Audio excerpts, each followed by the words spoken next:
Generation X.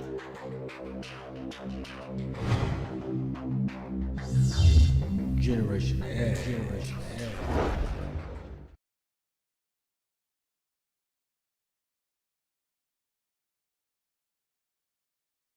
So apparently many millennials are not convinced the Earth is round.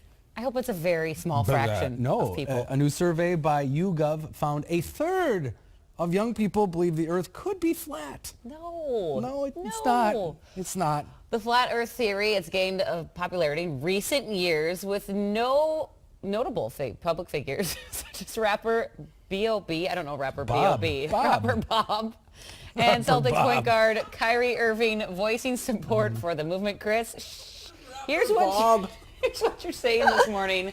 Nancy says, here, thank you, Prompter. Hashtag can't fix stupid. Steve says, if the Earth was flat, my cat would have shoved everything off the edge by now. And Alexander has this helpful photo for everyone explaining how day and night work since the Earth is round. Yeah, this is one of those unbelievable. It shouldn't be. But it shouldn't be the case. There is this movement of crazy people. Well, yeah, there's even that guy in Utah who built a rocket so he could go like 2,000 feet in the air so he could prove that the Earth was flat. I don't know how that's turning out, but obviously these people don't believe we've been to space either, right? Right. There's a lot of things that they wouldn't believe, like weather and the reason things turn and the wind blows. All that would be off if we're flat. It's the same generation of Tide Pod eaters. And more than 2,000 years ago, it was scientifically demonstrated that the Earth is round, like a ball. But today there are still people who believe that the Earth is flat. Paul Larson, the planetarium director for Rochester Public Schools, is going to perform an experiment based on one performed by a Greek mathematician. Larson wants to replicate the original experiment where people at different points on the Earth measured the angle of the sun. He wants to use modern technology for the same experiment, using hundreds of data points from around the globe. So we'll be able to do two things. We'll either be able to calculate the circumference of the globe, or if the Earth is flat, we'll be able to triangulate where the sun is above the planet Earth using that data set. So that one data set should be able to do those two different things. Larson is still fine-tuning all the details for the upcoming experiment, but says that he would appreciate any input from those who believe the world is flat. Put an end to this topic once and for all, turn the Hubble round and show us Earth in real time, zooming in onto a place so that we can see what's happening at that place, and we know that there is something up there looking down on us from space. But they will not do it. They can't do it. It doesn't exist. Hello, this is Dave. Today I want to talk about what I consider to be the biggest lie of all. It's a subject I've been looking at for the last 6 months, and I've been pretty hesitant to talk about it because, well, it's a really controversial subject. Now, I stumbled across this completely by accident. I was researching something on a totally unrelated topic and happened to see an intriguing sounding video. So I clicked on it, but the subject was so preposterous that I was just about to turn it off when it happened to say something that piqued my interest. So I watched the video completely to the end. And by the end of it, I had questions. I had some serious questions. So I'm going to ask you to be open-minded about this. This is very, very controversial and difficult to get your head round. So just bear with this and keep an open mind. So, in order to determine the truth, I'm going to be using a few principles here. The first of which is the scientific method, something that the scientific community doesn't seem to use these days. But the scientific method is where a theory or opinion is put forward that matches what we observe. But if something comes along that contradicts those observations, then the theory must be discarded. The second principle is Occam's razor. That's quite simply, the simplest explanation tends to be the truth. The third principle I'm going to be using is from Sherlock Holmes. When the impossible has been eliminated, whatever is left, however improbable, must be the truth. I'm also going to have to accept a couple of things. The first of which is what I call the ant's perspective. If you imagine an ant walking across a runway and all of a sudden a jumbo jet lands next to it, the ant's probably going to say, what the hell was that? But there is no way that the ant can ever figure out what just happened to it. It's just beyond the ant's ability to comprehend. So we have to accept that there may be things that are way beyond the human mind's ability to comprehend. The other thing we have to accept is how easily our minds, once they've been programmed or given a world view, how easily those minds can be fooled.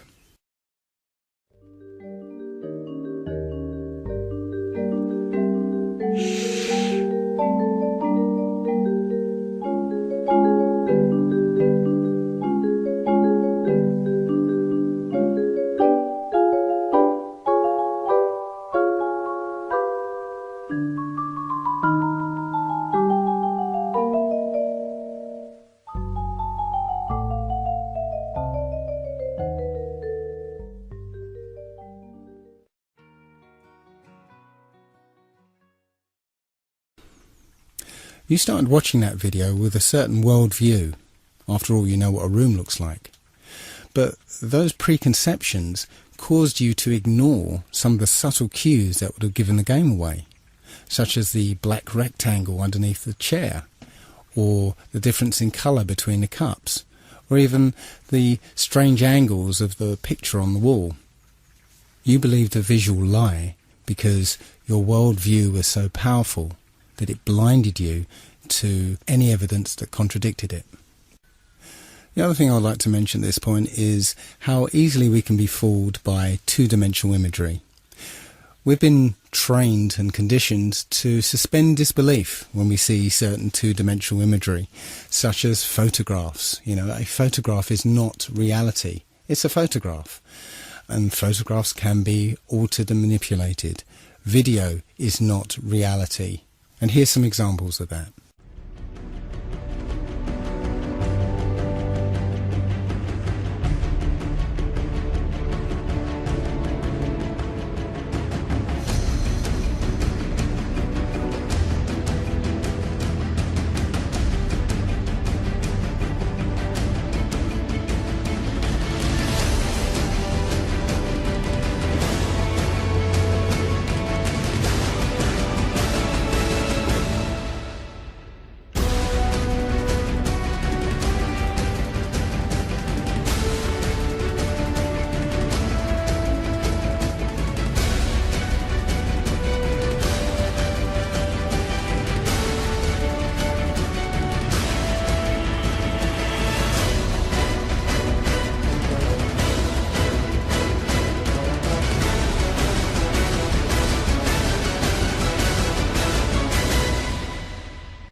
Pretty realistic stuff.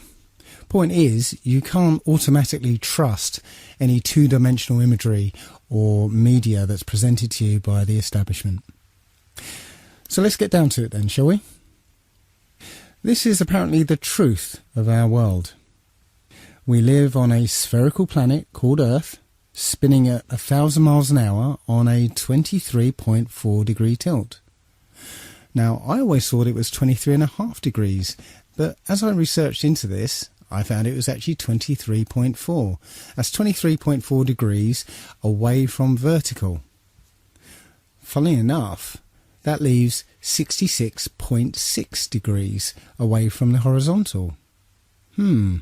Interesting. So anyway, we're orbiting an ordinary star that is apparently 93 million miles away.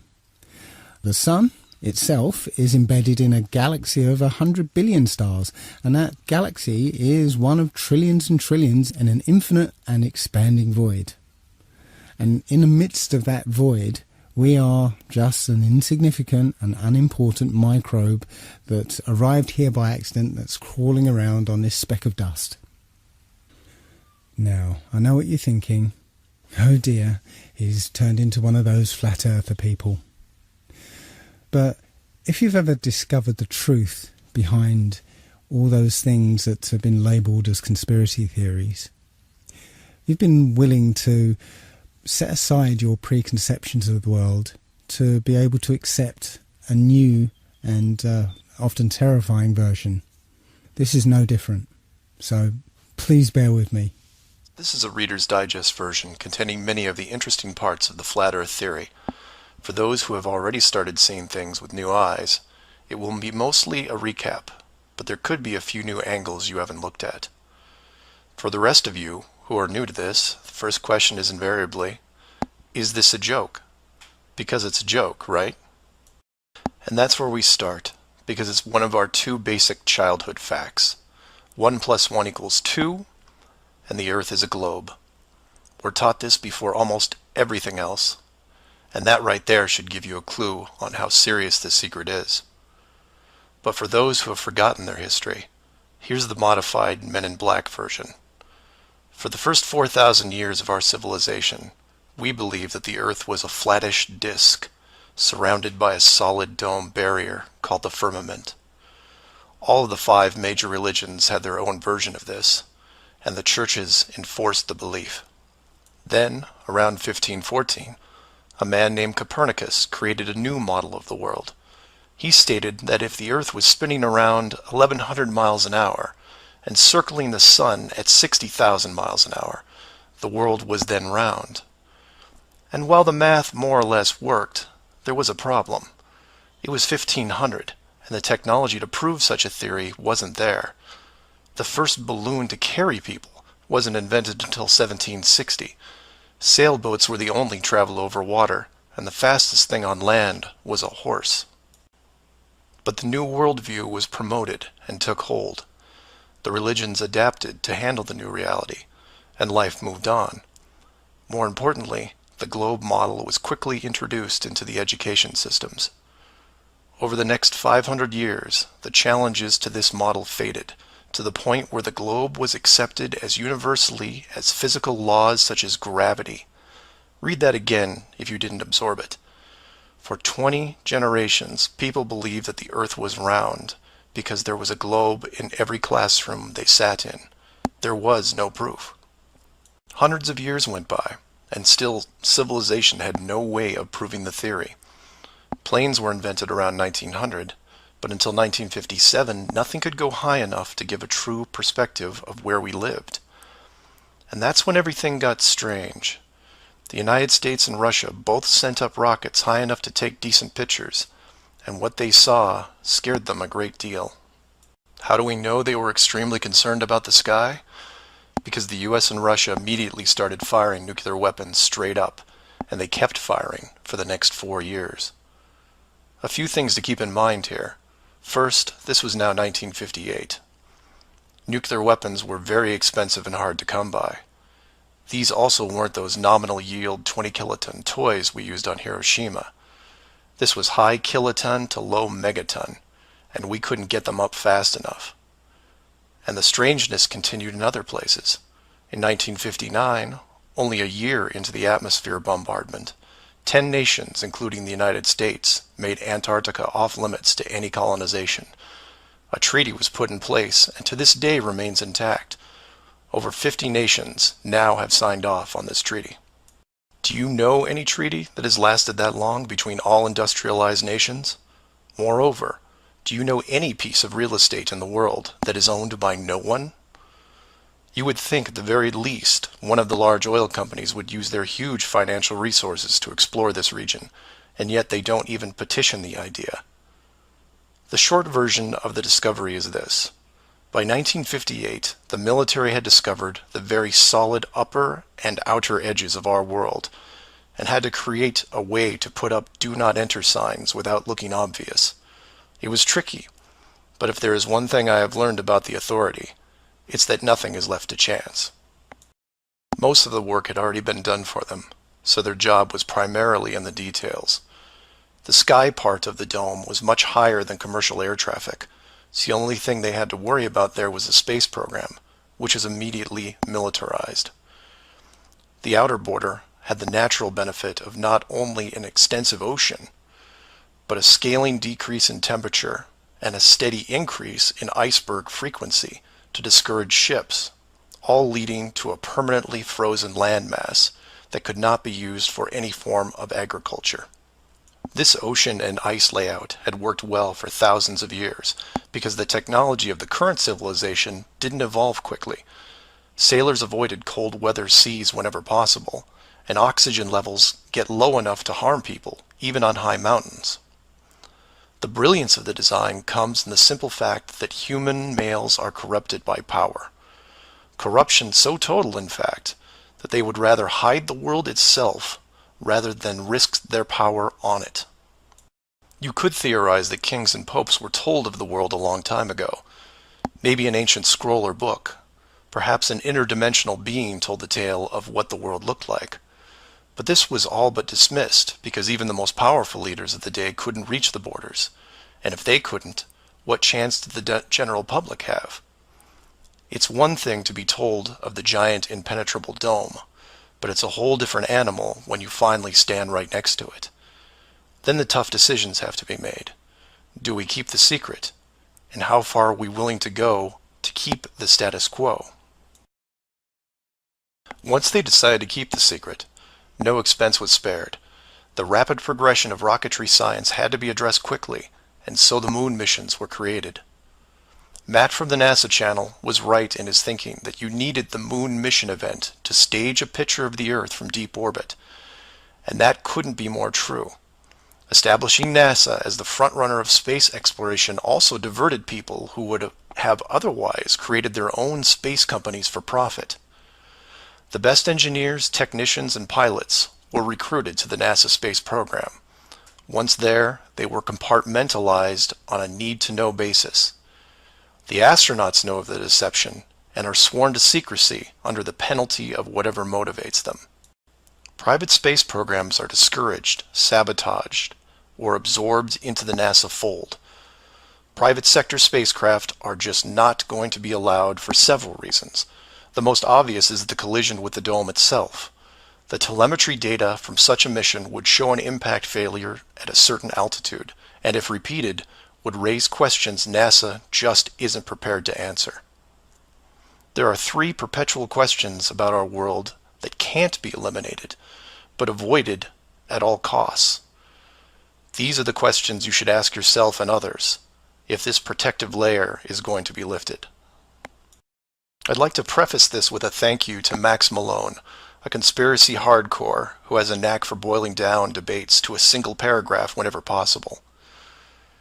It was he who said, after over 50 years and thousands of hours of space travel footage, both by NASA and other countries, there is no exterior shot where the astronaut completes the simple act of panning the camera 180 degrees, let alone a full 360-degree sweep. This has never happened on any moon mission, exterior space station, nothing, ever. Statistics will tell you that this would have already happened by accident years ago, but it hasn't, and it won't. This is because of the rule they cannot break, the same rule that applies to television set shows that never show the fourth wall. Why? Because there is no fourth wall. Number 2. When you search online for pictures of the Earth from space, 95% of what you will see is a collection of artificial composite shots. In 2000, when I did this search, there was exactly 1 picture by NASA showing the bottom part of Africa and Antarctica. Now that picture is hidden within hundreds of simulated images.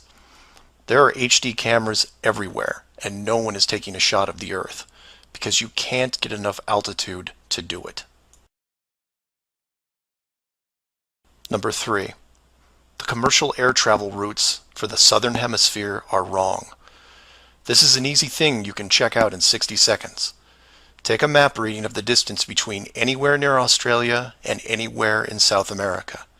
It's a straight shot across the South Pacific. Now find your favorite travel site and try to get there non-stop. See what happens. The routes start turning ridiculous. I used to business travel for years, and I've never seen anything like it. It's the one thing in the general public world they can't hide, the actual distance between these two places. On a round world, the flight is easy, just a straight shot across an ocean.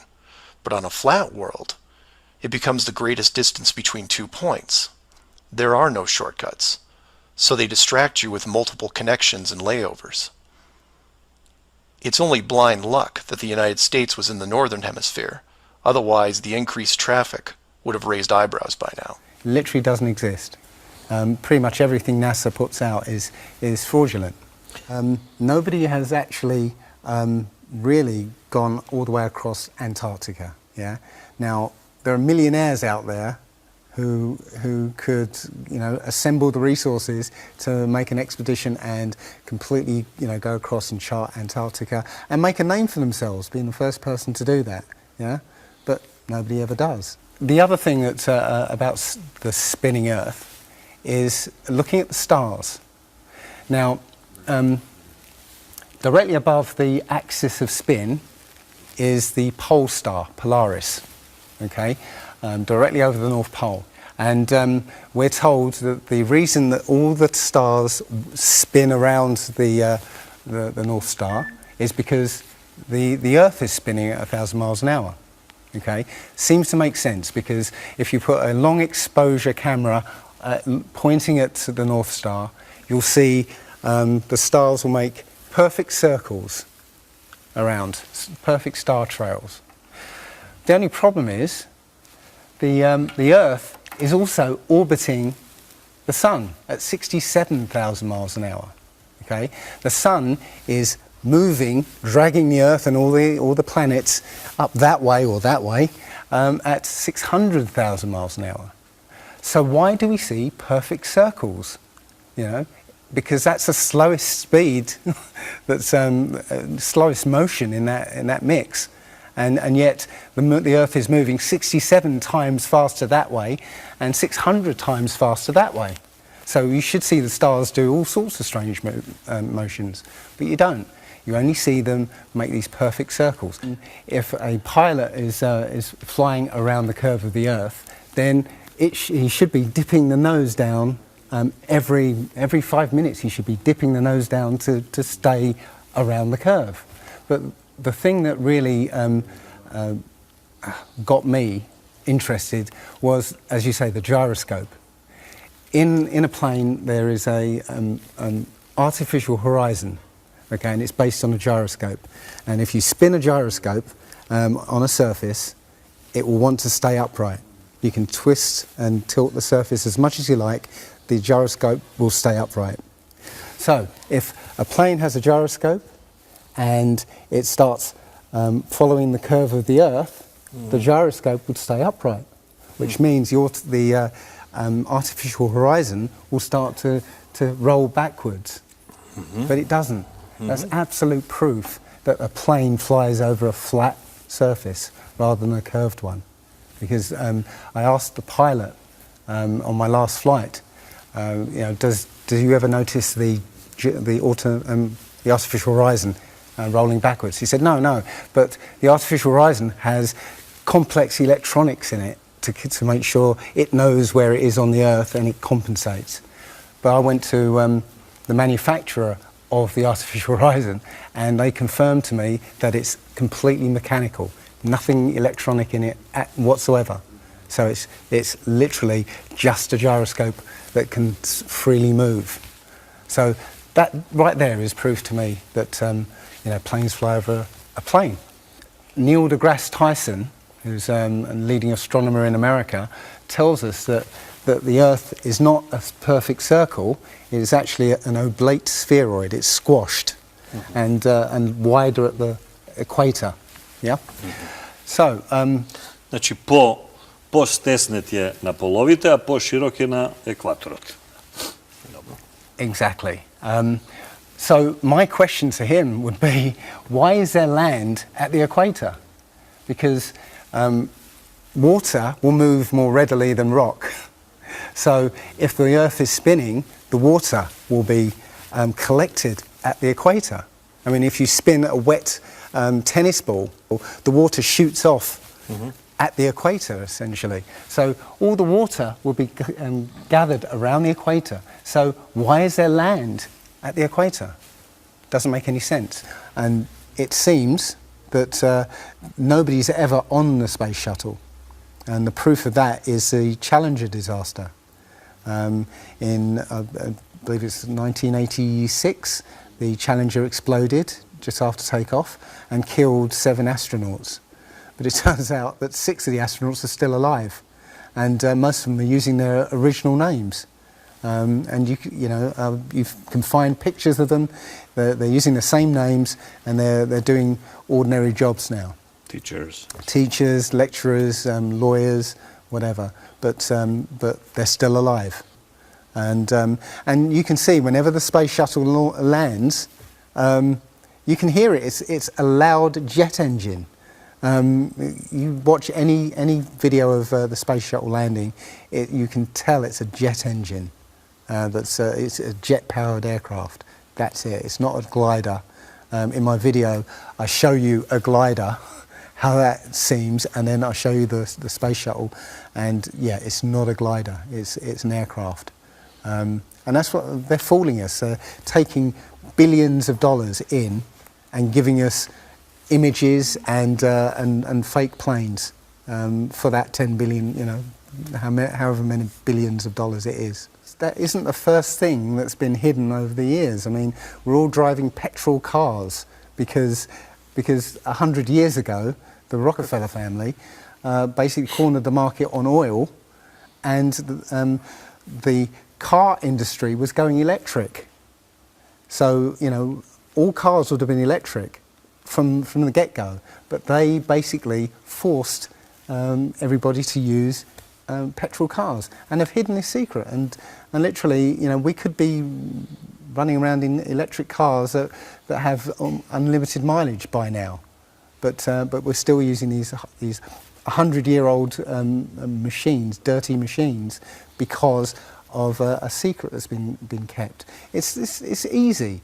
If everybody's been trained into believing that this is real, right, and there's space, and it's within our interests to explore space and go to the moon, go to Mars, yeah, people will pay for it, and they're making billions.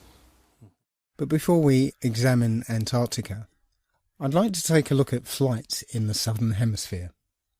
Now, this information came to me through Mark Sargent, and his Flat Earth clues were very well done, and I got a lot out of them, so thank you, Mark. The crux of this issue is the lack of direct flights in the Southern Hemisphere. I took a look at some of these flights, and particularly focused on flights from Cape Town to Auckland, New Zealand. Generally, flights in the Southern Hemisphere tend to be indirect, with one or more connections and lengthy layovers. Such is the case with this one from Cape Town to Auckland. This flight came out around about 37 hours with a connecting flight in Dubai.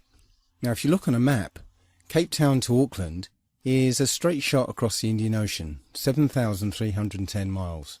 That should take about 12 hours. But in this case, we're taking thousands of miles north to Dubai, then back down south to Melbourne, and then across to Auckland. It doesn't make any sense. Until, that is, you look at it on the Flat Earth model. Now you can see it's a straight line from Cape Town to Dubai to Melbourne, and the distance is more like 16,000 miles.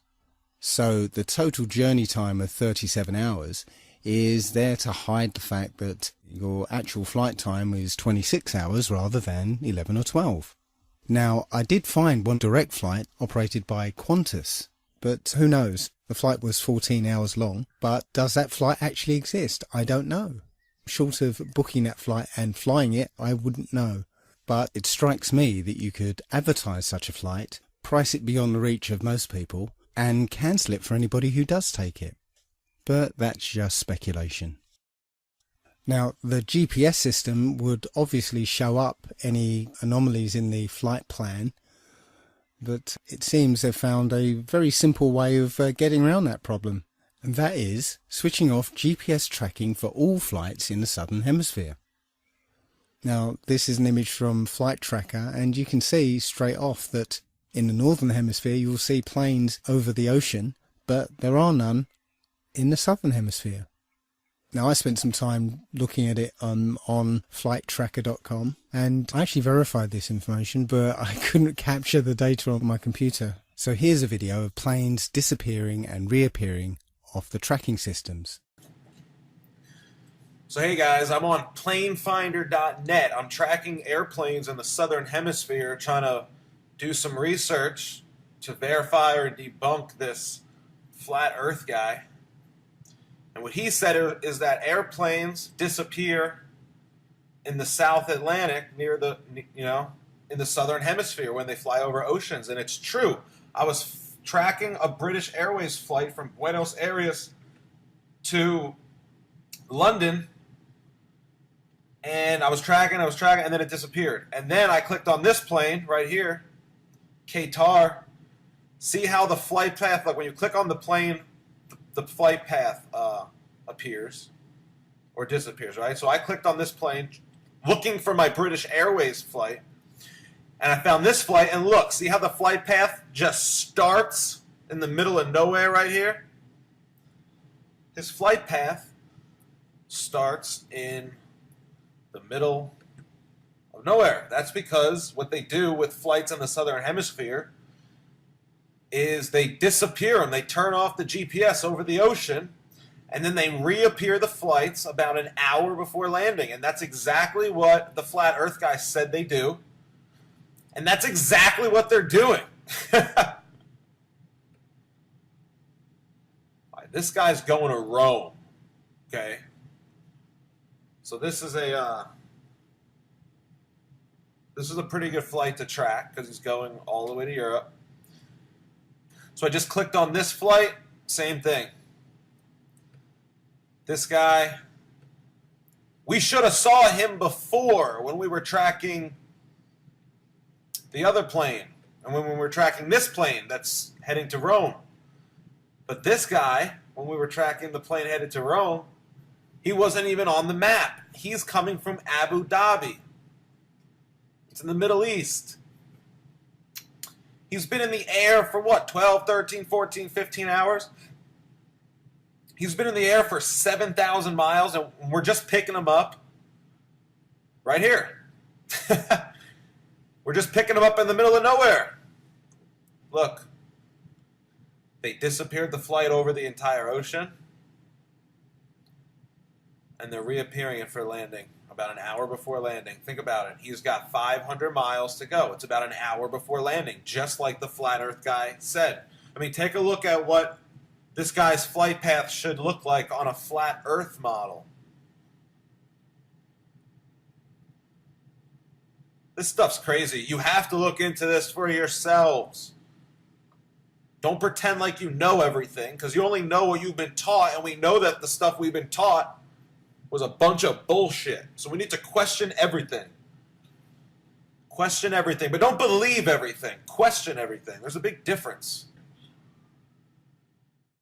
Now, I know a lot of this evidence seems circumstantial, but there are many flights in the Southern Hemisphere that have stopovers in seemingly nonsensical places that only make sense on a flat Earth. Santiago, Chile to Auckland, for instance, stops over in Los Angeles. Nonsensical on a globe makes perfect sense on a flat Earth. And the only way to verify these flight paths just happens to be switched off for all Southern Hemisphere flights. Circumstantial, I'll grant you, but compelling nonetheless.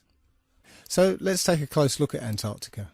The first thing you'd encounter when you reached Antarctica would be a 200-foot wall of ice, followed by 300 miles of Antarctic desert.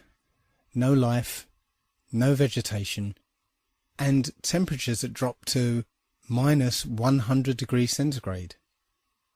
And if you manage to survive that, then you encounter a mountain range 2 miles high. Those mountains are called the Rockefeller Mountains, and at the top is the Rockefeller Plateau. Interesting.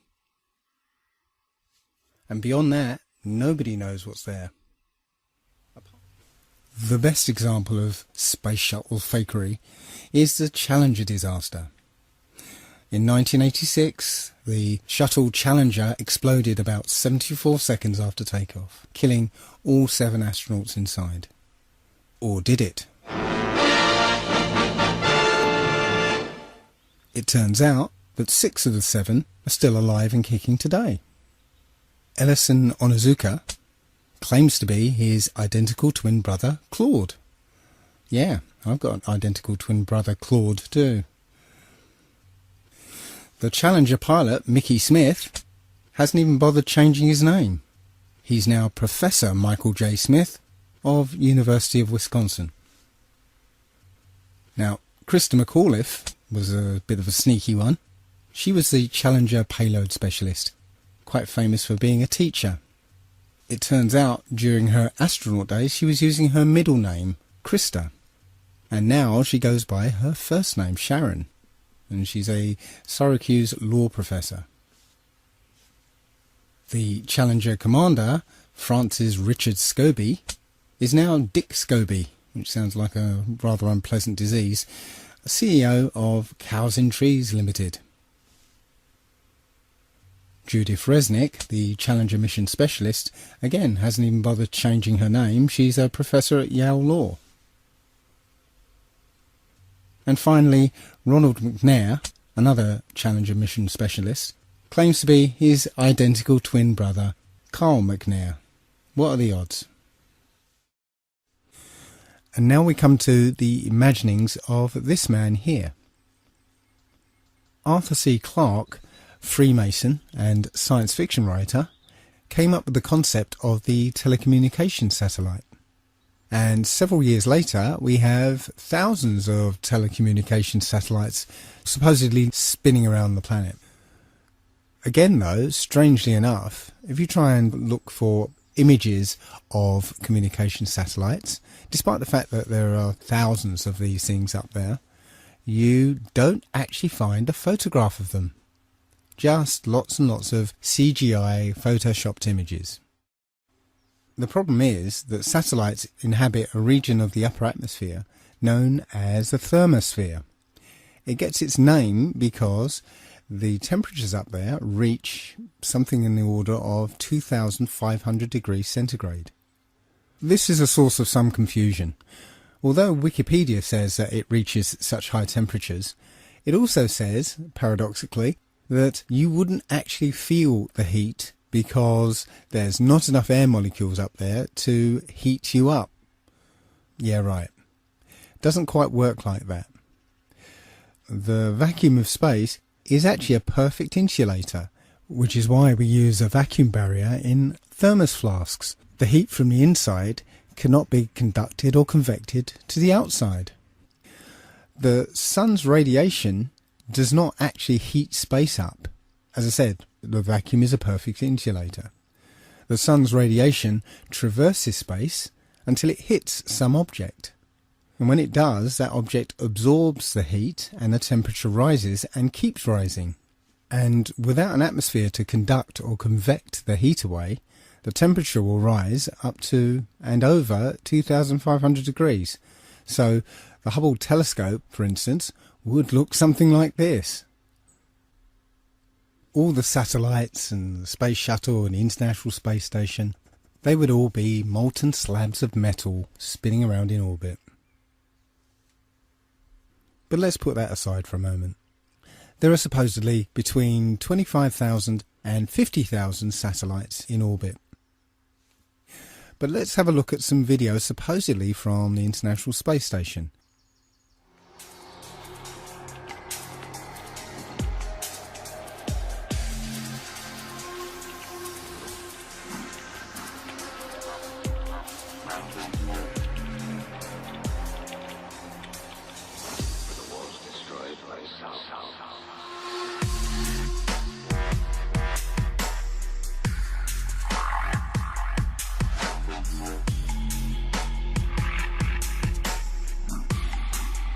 Can you see any one of these 26,000 to 50,000 satellites?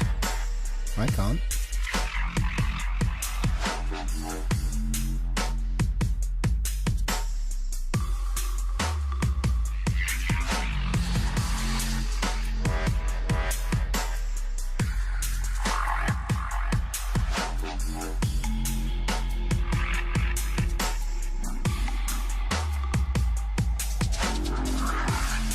commands a substantial view over the Earth's surface, and yet you don't see a single satellite. Now, I do accept that you can look up into the night sky and see what we're told are satellites. I've done it myself. I've seen bright lights moving across the sky, but I have no idea what those things are. In this video, you can see several large, bright objects. However, none of them appear on any satellite tracking applications. When you look up at a jet airliner flying at 35,000 feet, you can only see it as a small dot. So how is it if something the size of a jumbo jet is rendered as a small dot at about 5 to 7 miles up, that you can see a satellite which is the size of between a car and a school bus at 100 miles away? You just wouldn't see it. At about this point, somebody's bound to say, what about the global positioning system? How would that work without satellites? Well, as it happens, the technology has actually been around since World War II. There are actually two systems, one called LORAN and another called Decca. Those were navigation systems based on radio triangulation. Now, the GPS systems that we're used to now are basically the same systems, just improved with a new computer interface. Similarly, the international telephone traffic that's supposedly handled by satellites are handled by undersea fibre optic cables. Shortwave radio can also span large distances and also be bounced off the ionosphere. So, in the absence of any hard physical evidence, I submit that satellites are just a work of fiction and another way that NASA and the US military managed to con the American public out of billions of dollars. So let's turn our attention to the International Space Station. This is one of those occasions where we can't really trust two-dimensional media, because all we have is images and video that supposedly prove that there's an International Space Station up there and it's been manned since 1999. One of the most visible indications that there are people up in space inside the International Space Station is that they're in zero gravity. However, NASA has an aircraft known as the Vomit Comet, and when this aircraft takes a certain flight path, the people inside feel weightlessness.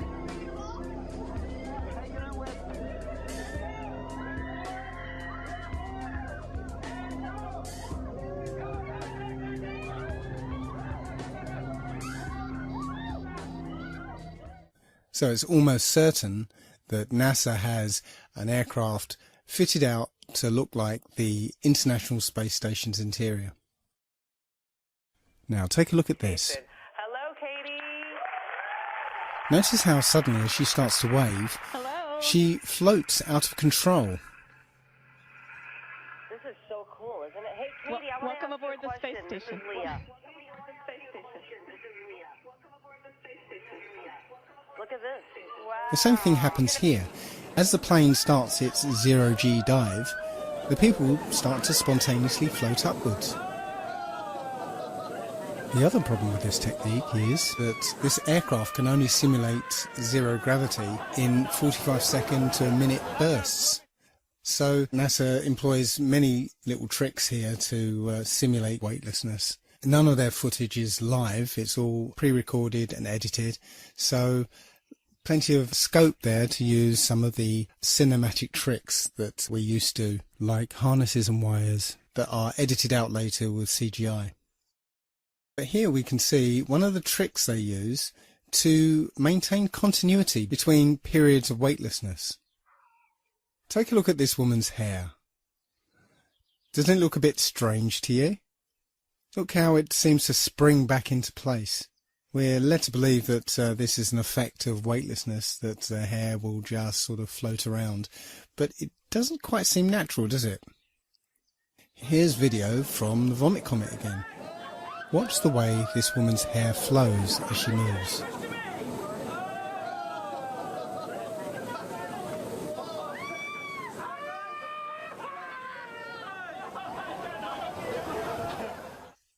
seems quite obvious now that this is some kind of perm or hairspray, so that between periods of weightlessness we get that visual continuity. Now, there are plenty of examples of these gravitational anomalies, but I'm not going to spend too much time on it. I just wanted to show that all these things that you can see from NASA can be simulated and CGI'd for your benefit. They don't seem to do any real scientific experiments up there. The effort seems to be just to get you to believe that they're there. That's it. There are also plenty of anomalies when you look at spacewalks. For footage of spacewalks on the exterior of the International Space Station, NASA will freely admit they have a huge swimming pool called the Neutral Buoyancy Lab, where they train their astronauts, and within this huge swimming pool they have a mock-up of the exterior of the International Space Station. I'm going to show you a video from a YouTuber called Jungle Surfer, who's done the best expose of spacewalking anomalies. Another aspect of the illusion of space travel is spacewalks. These are faked inside a swimming pool. It's a custom-built swimming pool, and that's a great way to fake zero gravity. About 6 months ago, in 2013, a gallon of water leaked into one of their spacesuits in a matter of seconds. NASA doesn't really have a proper explanation for how on earth this could have happened. There shouldn't be water leaking into someone's helmet and a person almost drowning in space. How can you drown in space? They now wear snorkels to make sure that they don't drown in space. How can this be happening? A snorkel in space? There could be some water in the porous plate sublimator. When they were on the moon, they supposedly had about a gallon of water, but that cooling system is supposed to be well away from their head. There really is no sane explanation for why a gallon of water would leak into someone's spacesuit, unless you realize the whole thing is faked inside a swimming pool. In this scene, you can see the Chinese spacewalk, and you can see a bubble coming up from the guy's suit. How do you have a bubble in space? Space is supposed to be a vacuum, not a swimming pool, but it's obviously just a swimming pool filled with water. Obviously, there would be some equipment that they could only fix from the outside, but a lot of these spacewalks, it seems like equipment they easily could have configured to be accessible from the inside of the International Space Station. It seems more like an excuse to get out and show their other space trick, which is the faking of spacewalks in a swimming pool. In this vid, you catch a glimpse of someone wearing a scuba tank. Scuba tanks in space? Snorkels and scuba tanks in space? They act like a spacewalk is just a walk in the park, like there's very little danger involved at all. They're looking through the spacesuits. Oh, here's a spacesuit, we're going to go for a spacewalk. As if there's no danger at all, like they don't care. They don't care. They don't act like they're in a life-threatening situation, like they could die at any second, even though they can. So you would think to preserve their life they would want to minimize the amount of spacewalking that they did. But there seems to be an abundance of equipment on the outside of the International Space Station that constantly requires repairing, which makes for a good TV spectacle and is inspired by movies like Sandra Bullock's Gravity. And after Gravity came out, they of course had to do another spacewalk to fix some emergency, some piece of equipment that their lives depend on that amazingly they can fix every time. But you know what? Thanks to the genius of the engineers at NASA, they employ snorkels in space now, so that should stop them from drowning. Finally, I'm going to leave the last word to one of the astronauts themselves, when he made a tiny little slip-up during a question and answer session. Take note of his body language after he makes his mistake. Hello, my name is Bailey. This question is for Chris. What was high school like for you?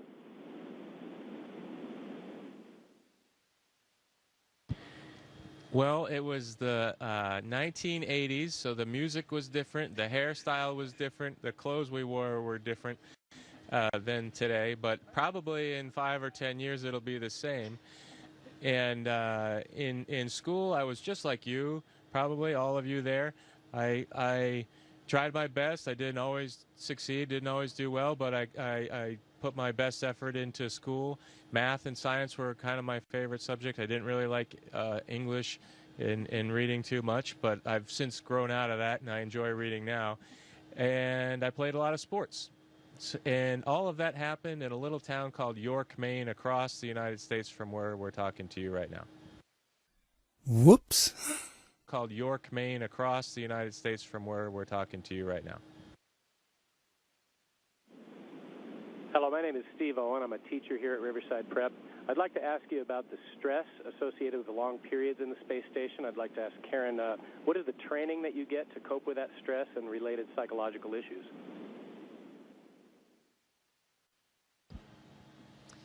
Well, for psychological issues, actually, when we are selected as astronauts, we go through quite a vigorous psychological screening process. You certainly don't want somebody who comes up here and has a breakdown or is claustrophobic. But also, we have, well, like Chris's background as a Navy SEAL and Luca's background as a test pilot clearly prepare them for high-stress situations. I could also argue that going through the process of getting a PhD can be a high-stress thing as well. And so, generally, when people get to the point where they're applying for this job, they've been through several things in their life that are high stress and have proven that they can handle. Humans in space? I'm not even sure there is such a thing as space anymore. So, could the Earth really be flat? Most people, when they think of a flat Earth, immediately think, what happens when you get to the edge? Well, the flat Earth model is a flat circular disk with a north magnetic pole in the centre, and all the continents are laid out around it. On the edge of this disk is a wall of ice, and we call it Antarctica. There is no South Pole. That's why you can't fall off the flat Earth. The wall of ice keeps the oceans in and stops you from reaching the edge. Strangely enough, the only other place that this model is used is in the United Nations logo. Looks like they know something that we don't. As you can see on the UN logo, the flat Earth map is overlaid with a grid. And that grid divides the Earth into 33 sections. And also, there's no Antarctica on this map. It's almost as if that grid were like bars, like a cell, locking us away from Antarctica, which is precisely what they're doing. The United Nations countries are all signatories to the Antarctica Treaty, which basically bans anybody from going to Antarctica. And if there's any absolute proof of either the globe Earth or the flat one, then I believe the answers would be in Antarctica. Flat Earth Clues, Part 2, The Bird Wall. This is part of a series of clues that can help you get your head around both the design of the flat Earth system we live in and who has been involved in the deception to hide it from you. This clue revolves around one of the most remarkable men you may have never heard of, Richard E. Byrd, and his relationship with Antarctica and the secretive missions he carried out there until his dying day. Some of you have followed the legend of Richard Byrd through the Hollow Earth theory. We aren't going to be covering any Hollow Earth in this video, but instead focus on the man and his involvement with the South Pole. The Reader's Digest version of Richard Byrd is as follows. Born in 1888, he became an American naval officer who specialized in feats of exploration. He was a pioneering American aviator, Medal of Honor winner, polar explorer, aircraft navigator, expedition leader in the worst environments in the world, and the youngest admiral in the history of the Navy. In addition, his list of awards takes up several pages in Wikipedia, including 3 ticker tape parades in his honor. In short, he was Indiana Jones on steroids. Some people will say that Roy Chapman Andrews was the real Indiana Jones. And you might be right. But Richard Byrd beat Indy 6 days a week and twice on Sunday. I mention all his accolades to paint a picture of credibility and trust. The governments of the United States and the world trusted his judgment and leadership, and took advantage of every chance they had to put him in charge of special missions. The first large-scale mission was an expedition to Antarctica in 1928. This was noteworthy because even though he had just flown over the North Pole in 1926, all expeditions from 1928 on were focused on the South. The expedition lasted 2 years, and during it, at the age of 41, he was promoted to admiral. His second Antarctic expedition ran from 1933 to 1935, and his third from 39 to 40. While in Antarctica, he was also an advisor for other countries who had their own expeditions, including England, France, Germany, and building off previous countries' expeditions from Belgium, Japan, and Sweden. He then helped lead U.S. Navy fleet operations in World War II, was present during the Japanese surrender in 1945, but then something strange happened. He went back to Antarctica. Now, some of you aren't surprised because he'd been there since 1928, and I agree with you. It's the how that's interesting here. His fourth trip to Antarctica wasn't an expedition. It was a military operation called Operation High Jump. Commanding an entire aircraft carrier group that included 13 support ships, Admiral Byrd led 4,700 men to the South Pole for reasons that are still shrouded to this day. Some say they were chasing the remaining Nazi fleet, even though Germany had surrendered a full year earlier. Others say there was a Nazi base established in Antarctica during the war, when Admiral Byrd was absent. None of these theories are important for this video. What we do know is that the U.S. had sent an excessively large military force to the ice, all under the guise of peaceful intentions. During this operation, Admiral Byrd told a Chile newspaper this: "The most important result of his observations and discoveries is the potential effect that they have in relation to the security of the United States. The fantastic speed in which the world is shrinking," recalled the Admiral, "is one of the most important lessons learned during his recent Antarctic exploration. I have to warn my compatriots that the time has ended when we were able to take refuge in our own isolation and rely on the certainty that the distances, the oceans, and the poles were a guarantee of safety." After the operation, Admiral Byrd toured the States and gave interviews, the most interesting of which is a national television show in 1954 called The Longines Chronoscope. A horrible name, but a decent show. I've added a segment of it at the end of this video and linked it in the description. During this television interview, he first spoke of an area beyond the South Pole as large as the United States, which no one had set foot on yet. He then went on to say that there would probably be expeditions year after year because the U.S. government had really become interested. The interviewers then probed as to why the interest in the South, when any perceived military threat from Russia, keep in mind this was 1954, would be from the North. He went on to say that it was the most valuable and important place in the world for science. It involved the future of the nation, an untouched reservoir of untapped resources, including coal, oil, minerals, and uranium. He added that at the time of the interview, there were 7 nations currently engaged in Antarctica, including Russia, Australia, Argentina, Chile, and New Zealand. During the interview, the Admiral talked about planning the next military mission to Antarctica. It was called Operation Deep Freeze and ran from 1955 to 1956. The mission was completed, and he supposedly returned home. Now this is where you come in and say, so what?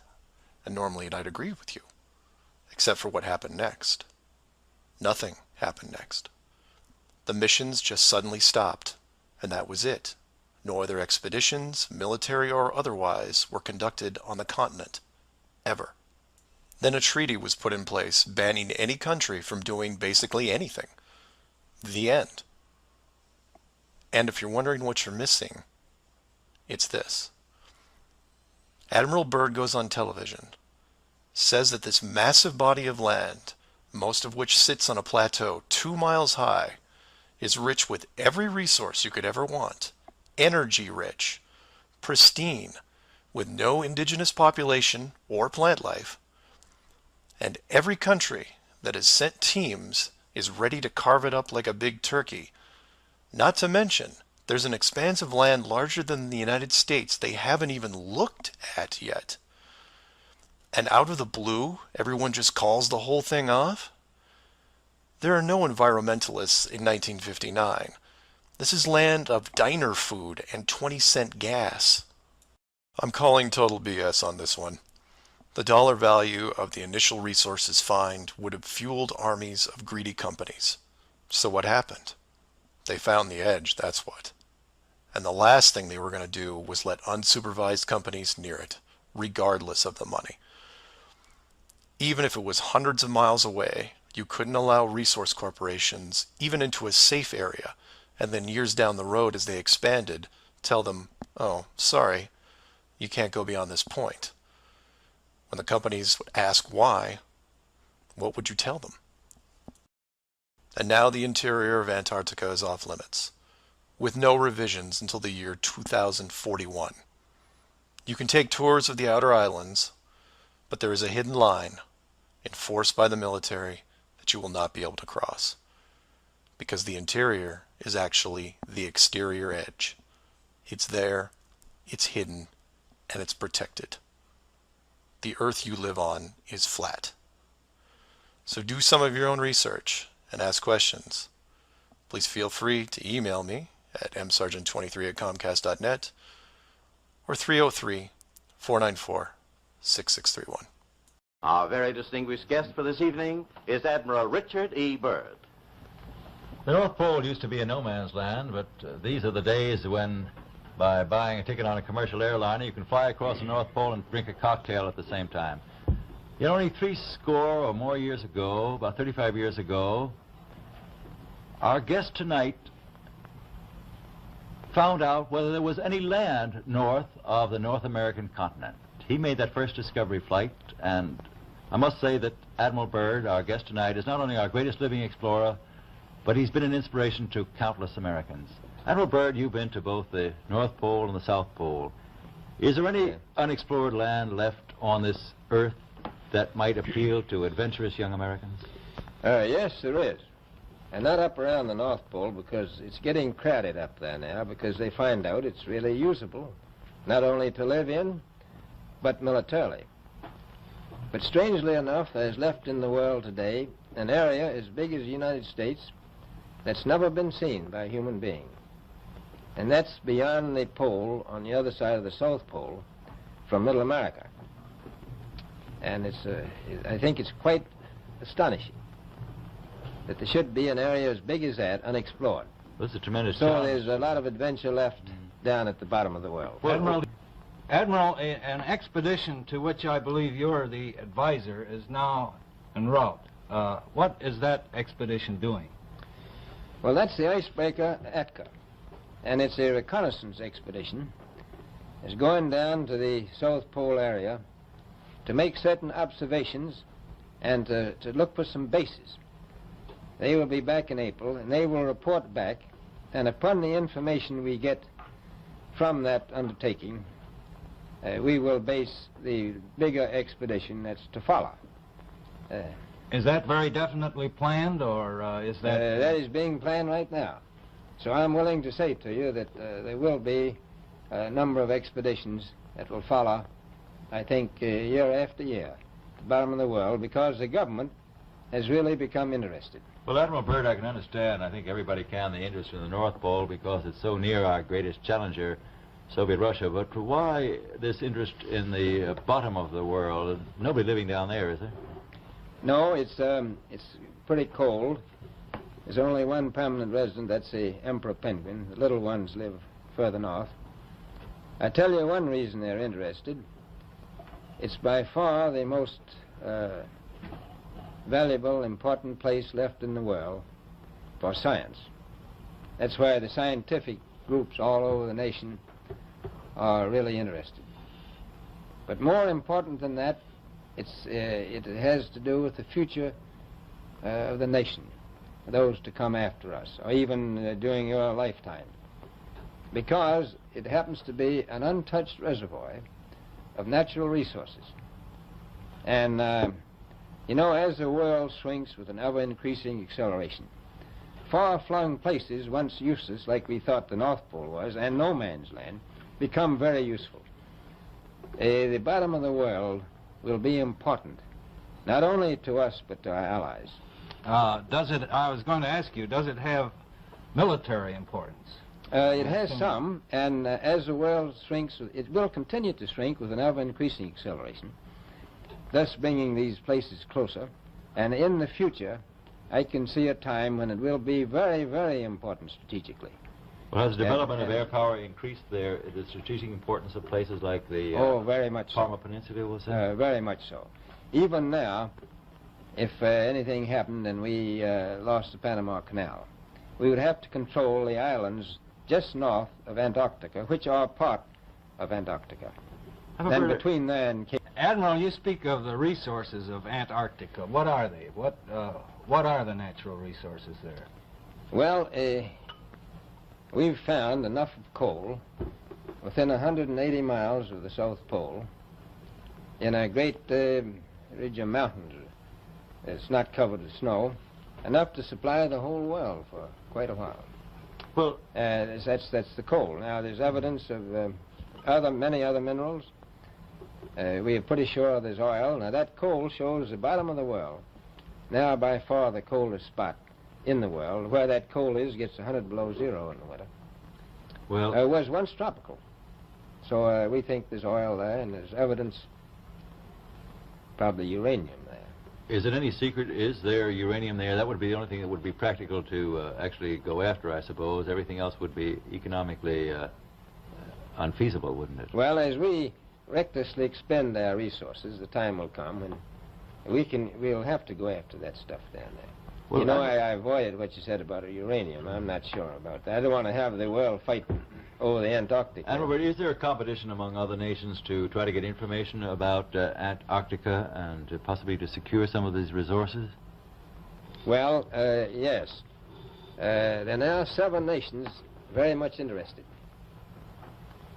Russia is interested tremendously. That I'm sure of. Australia has an expedition down there. The Argentine, the Chile, New Zealand, Britain, and so on. Now, you can understand those people down there being interested because they live down there, the New Zealanders, the Argentinians, the Chileans, and the Australians. And so we don't do much about claiming anything. Admiral, you make it sound a little crowded. Are there that many expeditions now there or en route there? Well, you know, as I said, it's the most peaceful place in the world, but I don't think it will be for long because of this intense interest on the part of other nations and this nation. To start, let's look at an old story, one that you may have heard involving another enclosed world, kind of like yours. I say kind of like yours because the finished design that you are sitting in right now took several revisions in just about every aspect, much like any project. You come up with ideas, you see what works and what doesn't, and you improve the process until you come up with something that, while not everyone agrees upon, satisfies the best of all criteria. One of the first dome layouts involved a race of people who were supremely driven by ambition. They didn't have a word for lazy or fear. They absorbed knowledge very quickly, incorporating physics, advanced electronics, engineering, and drove their technology with energy from the enclosed world itself. And when their technology had reached the point where the dome structure was discovered in its entirety, there was no reaction of wonder and awe. They just looked up and squinted at the sky. Eventually, those squints turned into glares. Oh, they had religion, to be sure, and it was tied to their daily lives, but to them, this wasn't religion. It was a challenge. Almost like they weren't that impressed. Hard to fathom, right? Seeing that your world had borders, but instead of being afraid, shaking your fist at the sky with arrogance. But that's what they did. So much confidence and might that when they found out where they really were, a new priority was created. At first, they dedicated broadcast channels to calling the dome builders out, demanding answers, and ran them day and night. At the end of each cycle, the words kept repeating, "We know." But arrogance ebbs at patience, and their demands were met with silence, which was taken as blatant dismissal. This fueled their ambition even more. The people withdrew all their efforts from breaching the outer barrier and formed a new plan. If the creators were not going to submit, then they would build a bridge and meet them at the gates. So a building was designed, but to call it a building was to call the pyramids a sand castle. It was the greatest structure ever conceived, at least to them. It was to be over 30 miles wide and hundreds of miles high, enough to reach the dome ceiling itself, where they would meet the builders face to face. They abandoned nature completely and pushed aside ecologic systems to accomplish their goal. They cannibalized entire mountain ranges, which they used to admire and love, to acquire the raw material for the awesome structure. The work crews built with flawless precision, and it was obvious that it was going to succeed. A bridge to the edge of the sky itself. The work would only pause long enough for the mighty armies below to look up and yell, "We come for you," so loudly that on a clear day you could actually feel the dome shake. And the creators, faced with their first great challenge, decided to start again. And the people were changed, their language fragmented so that the builders couldn't continue. The tower was dismantled, their technology removed and forgotten, and the people scattered. A new group was introduced to the dome, divided in every way imaginable, so that unity was next to impossible, and everything slowed down. Languages evolved and devolved into other dialects, and the languages produced text, which produced different forms of culture, and some amazing things began to happen, the most important of which was the arts. The dome builders saw the artistic pool develop into several distinct forms. Everything drawn in any medium on a flat surface. Everything molded that took on a three-dimensional shape. Everything that produced music. All things that make up the human form and motion. And all the written works.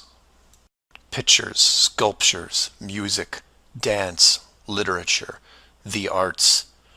Driven by passion, it is the very essence of what is good in humanity.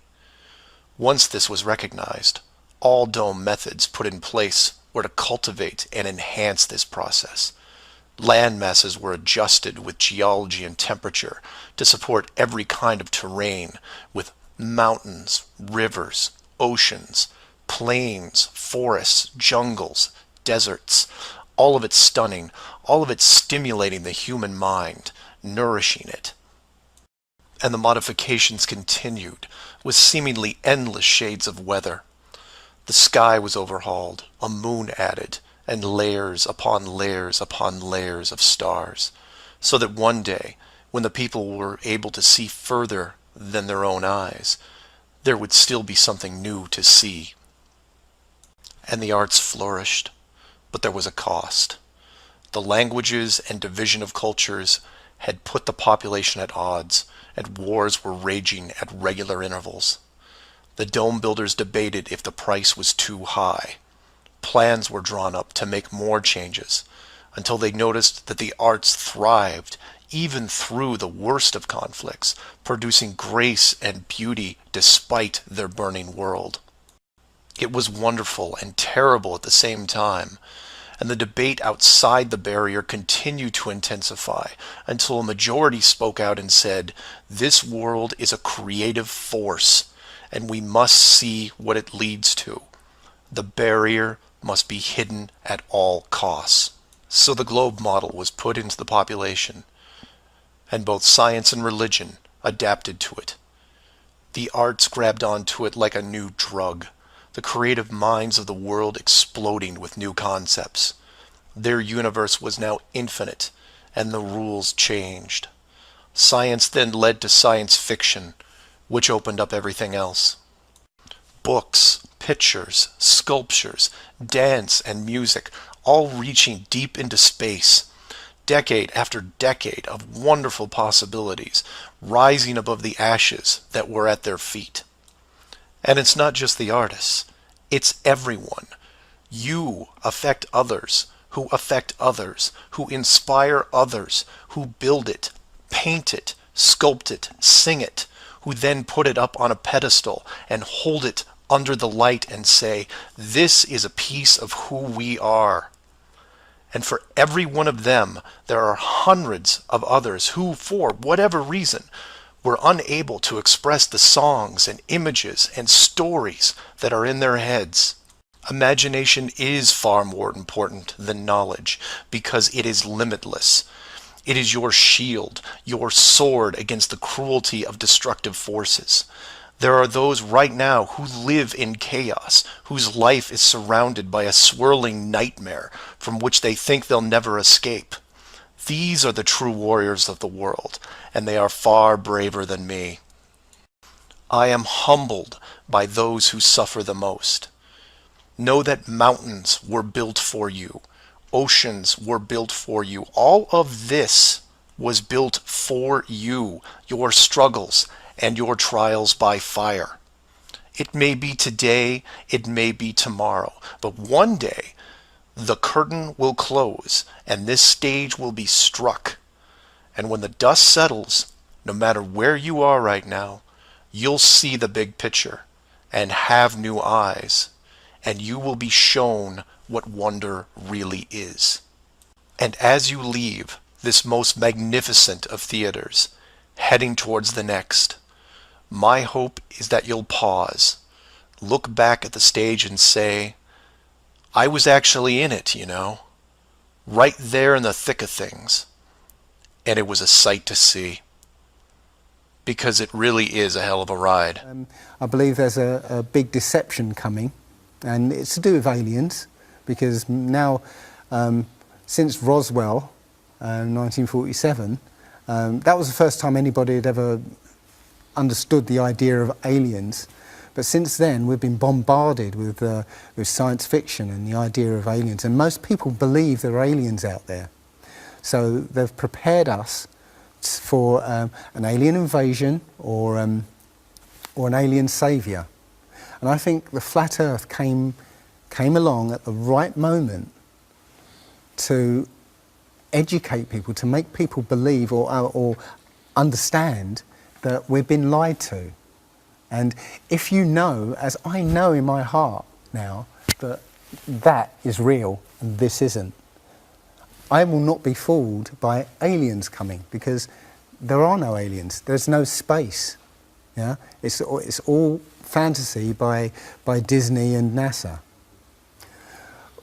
Well, the Bible has a very, very clear view of what this place is, and it matches that place more than it matches this. Okay, and what it says is the great deep is under it, just water. It's just deep water, and above the firmament is water.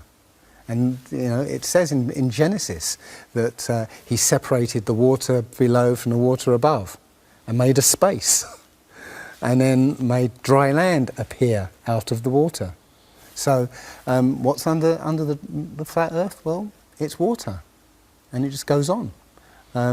Again, I don't know for sure, because I've not been under there. I don't know what's past the outside of, or the you know, the first few hundred miles of Antarctica.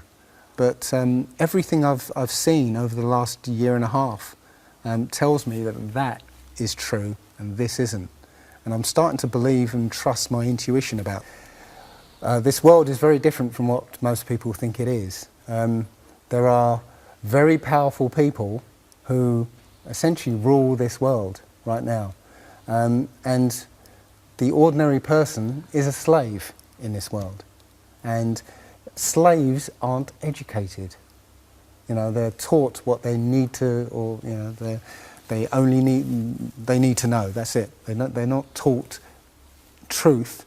They're taught what they need to know, and so you're taught enough so that you can, you know, do the paperwork and operate the machinery, but you're not meant to know what's really going on, because that's the power they have over us. They know what's going on, you know, how this world works. We don't, so they can control us.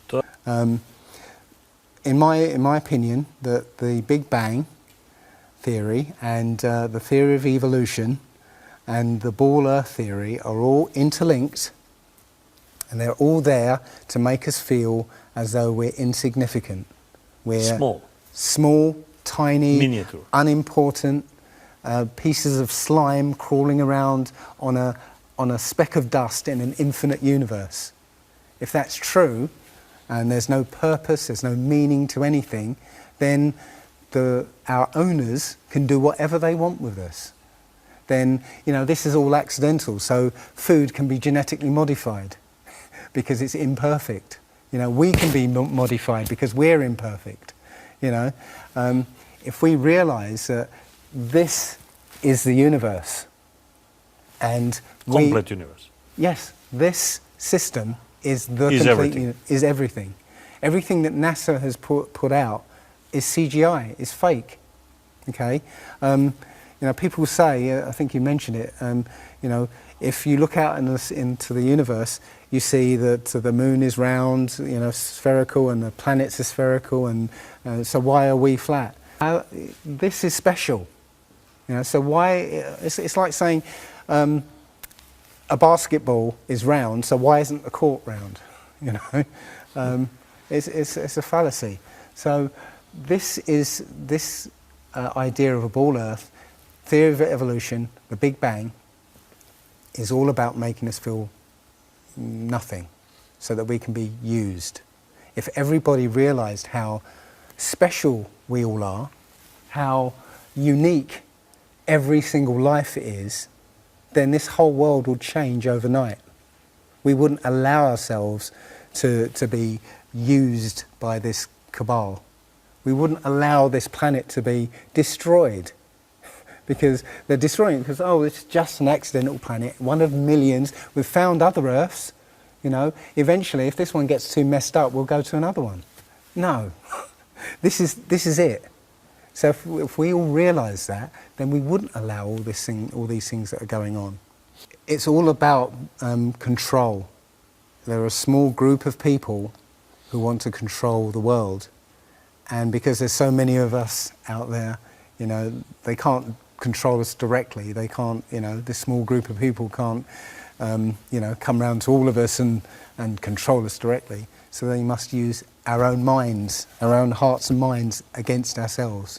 And this is what they've done. They've educated us into this world, into this globe spinning, you know, heliocentric Big Bang evolution world, which makes us nothing.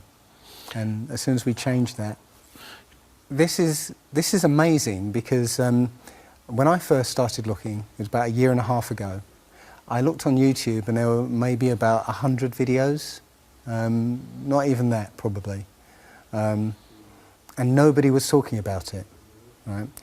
And then over 2015, it exploded. There are thousands and thousands and thousands of people looking at Flat Earth now. And what happens is that you'll watch something or read something, and something will strike a chord in your mind, and you'll think, yeah, I've always wondered that.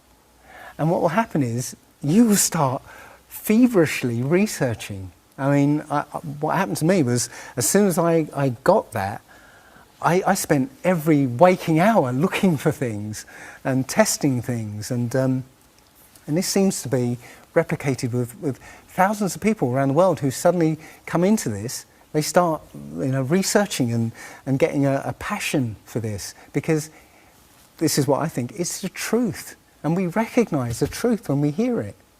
and we feel it, and this I believe has come at the exact right time, so that we awaken to what's going on in the world. Nothing else, 9/11 even hasn't awoken people, right? To this extent, For me, I've been an atheist for 40 years.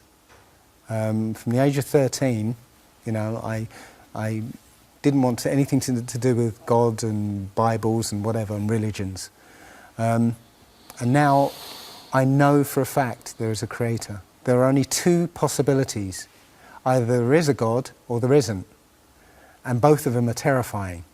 Yeah. If there isn't a God, then nobody's in control. We're hurtling through space and there's no plan and there's no nothing, and that's terrifying. If there is a God, then we'd better find out who he is and what he wants and do exactly what he says. And it turns out that he gave us very specific instructions on how to live. And they're not rules as in laws that you must follow because or put you in prison if you don't. No, these are rules to live by, to make a harmonious world. Don't harm anyone, don't kill anybody, don't steal from people, don't covet people's items, Don't lie. Don't lie. I mean, these things are written in our hearts anyway, yeah? But we're in a society that legalizes all of the 10 Commandments. The policemen and soldiers can kill. They're allowed to kill.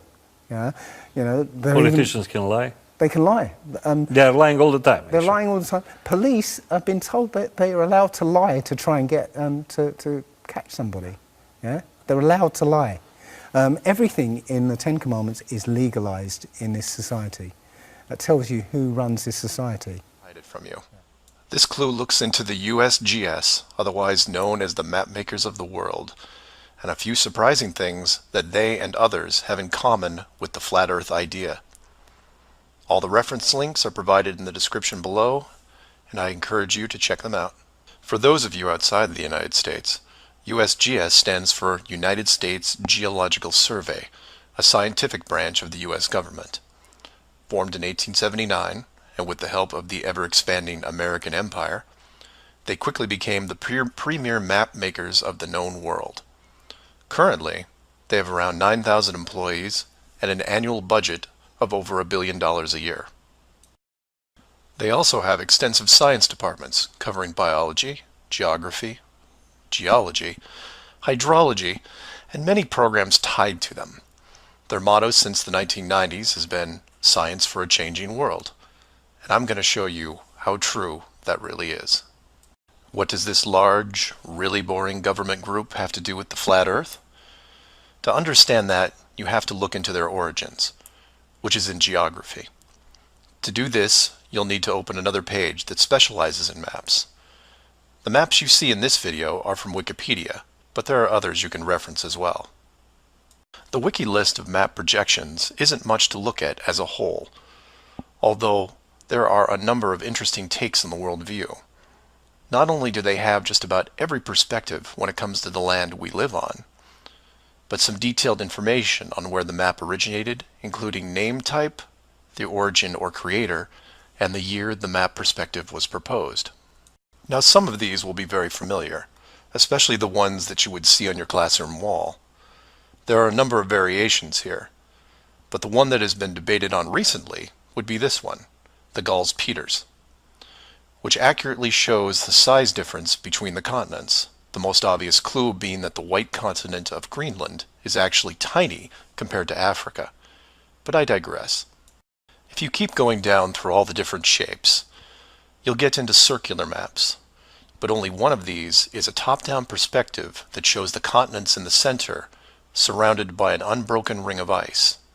In Wiki, it's called the azimuthal equidistant, and just to make it easier, I'm going to abbreviate and call it AE for short. Why is this map so interesting? Well, if you're looking at the Wiki page, you'll spot a few reasons. The first is that in the notes section of the map, and I quote, used by the USGS in the National Atlas of the United States. It also mentions that it is used as the emblem of the United Nations. Of all the maps on this screen, it is the only one that references a group of any kind. And if you keep this page open and navigate over to the Flat Earth section of Wiki, you'll notice towards the bottom of the page a similar map. I've referenced it here, and you can tell quite easily it's identical, but not referenced or linked as the AE model. To make things even more strange, we go back to the USGS model, and you see that it was first proposed 1,000 years ago, and you may think, well, that's a bad link. So you compare it with the person who proposed it, and you get this guy, Al-Biruni. Who was Al-Biruni? Well, he lived around 1,000 years ago and was considered one of the greatest scholars of his era, schooled in multiple sciences. Have you ever heard of him? I hadn't. Maybe it's multiple bad references in Wiki. Well, no, because NASA knows who he is and named this moon crater after him. So why is the USGS using a version of the world map designed by a 1,000-year-old Persian scientist? Because it's correct. That's why. So to be clear, let's compare them again. The United Nations flag, the USGS official map of the Earth, and the Flat Earth model. All identical, but one isn't recognized and instead ridiculed as an outdated look at the world. And this is one of those political quandaries that the authority gets stuck in. The short version is this. The government is on the same page as the Flat Earth, but they can't admit it, even in confidence. We know the Earth isn't flat, they say, but it really is. We know you use the same map as we do, but ours is just an image. And anyone who says differently is obviously crazy. It makes you wonder how long the USGS has been using that model as an official reference. The United Nations started using it for their logos in 1945, and then made some final adjustments in 1947. And the UN flag also raises a few questions, like, why isn't Antarctica represented on the map? Is it supposed to be assumed in the outer circle, or perhaps the spiky olive branches on the outside? They don't mention it anywhere online. And this is what I like to focus on. The gaps, the holes in the plot, the unanswered questions. The USGS using the same map as the Flat Earth, but not saying why, not recognizing it, or that you can't link the very same image from the Flat Earth Wiki back to the actual AE definition of the projection. The authority figured out in the 1950s all of the borders of our enclosed world, and have done a great job hiding it over the decades. But the world's a complex place, and there are clues out there just lying around. I think it's time you saw some of them. So do some of your own research and ask questions. Please feel free to email me at msargent23@comcast.net or 303-494-6631. Flat Earth Clues, Part 4, Shell Beach. This is part of a series of clues that can help you get your head around both the design of the flat Earth system we live in and who has been involved in the deception to hide it from you. This clue covers the near-perfect design of the Flat Earth model and will break down some of the logic behind the decisions made. It sounds like a big task, and it is, but to start, let's look at something small, like this little guy. Take an ordinary mouse and put it into a glass cage. It doesn't have to be a mouse. It could be a snake, a lizard, an insect. It makes little difference for this exercise. People identify with mice because they're used to seeing them in lab experiments. Mice also don't have any sinister connotations. They're seen as relatively innocent and benign, the perfect test subject, as it were. I have yet to meet anyone who has a bias against the lab mouse. So the mouse goes into the box for the first time, and the reaction is always the same. It explores its surroundings, and more importantly, tests the barrier around it, probing for exits or potential exits. the mouse inspects every inch of its new glass home, and at some point settles into the acceptance that the walls are indeed solid and that it may be there for a while. Every so often, it will repeat the process, again checking the boundaries of the cage, just in case something has changed. What it doesn't do is act like it would in the wild, because it realizes that it's in a form of captivity. The glass box doesn't even remotely resemble its natural environment. You could put this box in the middle of a forest and the mouse may feel slightly better about its situation, but it still knows that it's been trapped against its will, and will settle into a non-native lifestyle. You could take all the other small animals that could be substituted for a mouse, the snake, the lizard, the insect. It makes no difference. The result will invariably be the same. Repeated probing for escape routes, then acceptance. Take the same animal and now put it into the middle of a 100-mile square wildlife preserve, surrounded on all sides by a similar type of glass enclosure. The creature doesn't even bother to rush the size of the preserve and start testing the boundaries, mostly because it's out of visual range. It could be days or even weeks before it even encounters a single fence. The animal's routine is spent doing what it normally would do. It eats, it sleeps, it breeds. It does everything that it would naturally do in the wild. If one day the animal approaches the fence, there might be some curiosity, but any anxiety is quickly resolved by just turning around and heading back into the vast expanse from which it came. The fence does not pose a potential problem for the animals in the preserve because it is so small compared to the expanse they live in, and dwelling on it doesn't hold any interest. We're assuming here that the fence is high enough to discourage flying creatures as well, deep enough to stop burrowing classes, and if you want, reaches the floor of any nearby bodies of water, stopping any clever aquatic types.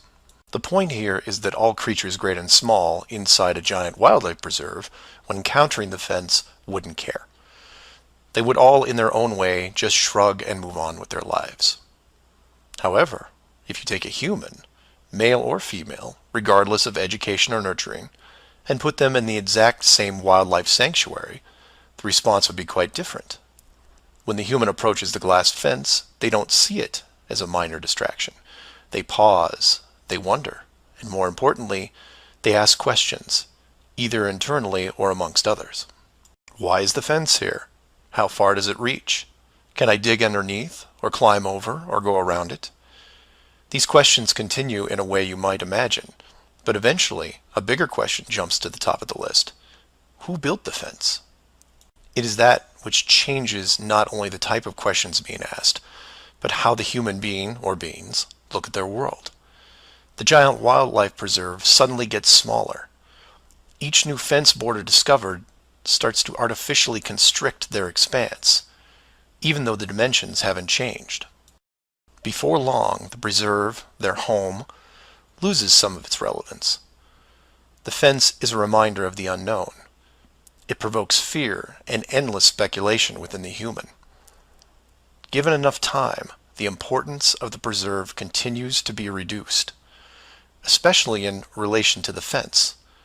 And the reason why it's so engrossing for the human is simple. It's there. It's real. They can see it, and maybe even touch it. Adding more humans to the equation increases the disparity of this situation by orders of magnitude. Have you seen the fence? Do you know how long it's been here? Have you ever known anyone that's been outside it? It's older than us. Who is responsible for the fence? What can we do to appease the group that created it? You can see what this might lead to. A long-lasting group hysteria would entrench itself within the population, grab hold and never let go. The fence is bigger, older, and wiser than they are. It humbles them, it angers them, and it is forever. It is their proof of a higher power. Maybe not God, but certainly God-like. No civilization, regardless of technology, discipline, or age, would be able to cope with the existence of it. For the human psyche, there are just too many questions that go unanswered. Life would never be able to progress normally. To summarize, a garden variety wildlife preserve would work for 99.99% of all the world's life forms. For human beings, however, you would need to make some modifications, or really just one big one. So let's take a look at a few examples of how this could be accomplished. and from there expand it. The first failed example can be seen in the 1998 movie Dark City. This is a good starting point to get you in the right mindset. The premise here is that an advanced race creates a small flat Earth area, complete with a traditional dome. The design, however, is initially flawed in that they built the city all the way to the outer edge, leaving no room for error. To compensate for this, they altered the memories of the human population on a regular basis, therefore repressing any long-term investigations. However, in movies, there are always anomalies, like the police officer who realizes that even though he remembers visiting a place called Shell Beach, there is no way to reach it, because Shell Beach is outside of the flat world and never existed. He just keeps going around the circular city that has no exits. In the end, another man, the hero of the movie, makes it to the edge, steals the advanced race's power, and creates an ocean, which really should have been there in the first place. Move from there to a movie released only 4 months later called The Truman Show. Inevitably, all flat earthers have to take a hard look at this movie from a technical point of view. The movie follows the same lines as Dark City, but in a much more relatable premise, that of a giant television stage built so that the outside world can watch a person go through his life without any knowledge that he is living inside a flat world, surrounded by a physical dome. The movie is interesting on several levels, including construction. Using their existing model of a small town, bordered on one side by a large lagoon and wilderness, and the other a seemingly expansive ocean, while better than Dark City, still had its flaws. For one, it was less than 20 miles across, and even though Truman's desire to explore was repressed, there was still a chance that he would venture to the outer edge, which is where the movie ended. But for the most part, it worked. Truman believed the entire scenario because he was born into it, and then lived 30 plus years without any reason to doubt where he was, which could be said for any of us. If it wasn't for the, and we'll say movie mistakes, that the studio fell victim to, then the show would have never ended. And this then raises hypothetical scenarios like, how many kids like Truman could you have raised inside that dome? 10? 50? Now, logistically, you can see how it might be problematic in keeping tabs on that many kids, especially as they got older. But with enough sleight of hand, it could be possible. A fictional situation just like that was made into the 2004 movie, The Village. And even though it turned into one of those M. Night Shyamalan plot twist things, the premise was very feasible. A wealthy group of idealists buy a large parcel of land in an existing wildlife preserve, create a small town from the 1800s, and raise children there. They pay off government officials to keep planes far away, and spread a myth that monsters live in the forest. As far as the kids are concerned, they actually are living in a small Pennsylvania town in the 1800s. And being born into it, why wouldn't they? If the story continued, eventually the elders that founded the town would all pass away, leaving the children to pass on the legacy, free from any burden of guilt that their world was not what it appeared to be. And keep in mind, this was done with very little land manipulation and no dome. This then circles back to how many actors the fictional Truman Show really needed to hire. Other than the leads who did product placement, the rest of the town could actually just live their lives like anyone else. Use phone lines to call outside, go to restaurants, watch television at home, and so on. But again, I digress. Assuming the technology was possible, how many people like Truman could you keep in a dome the size of, say, a state that was hundreds of miles across? Probably thousands. If you kept expanding the size of the dome to a few thousand miles, well, then you're talking millions. But when it gets that big, something interesting happens. You don't need the actors anymore. Started up like The Village, and within just a few generations, everyone is oblivious. And you can leave them to their own devices. Starting to sound familiar? In fact, the larger you make the enclosed world, the less micromanaging needs to be done. It gets easier as it scales up.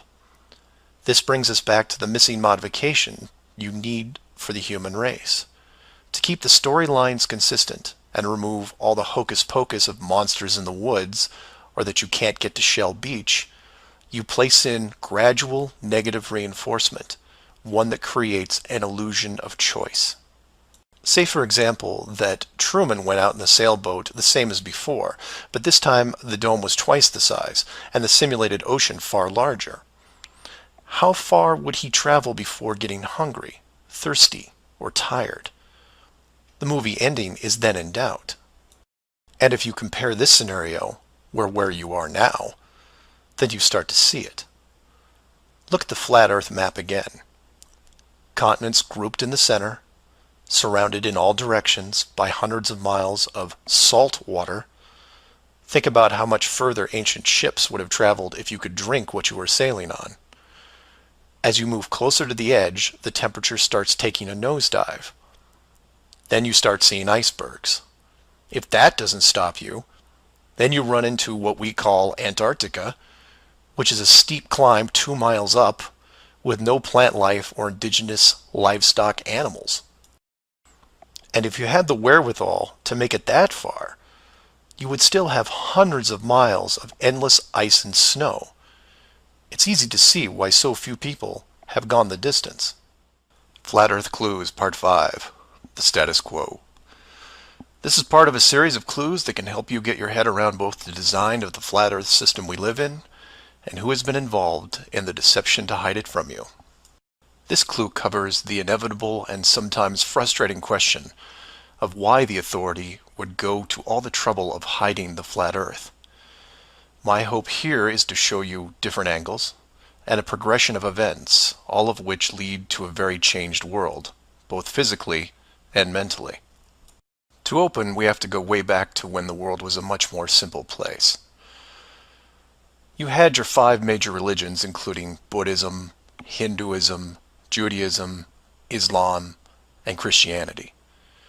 Each of these groups had their own version of what is known in Genesis as the firmament, or the flat circular world enclosed by a solid dome-like barrier from where the creator, or creators, looked on.